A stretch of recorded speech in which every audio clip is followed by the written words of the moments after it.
Hi guys!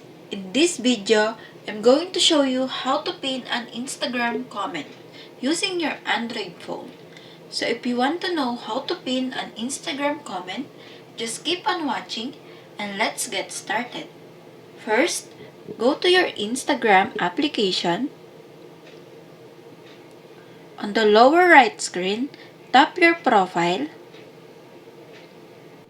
I will choose one post.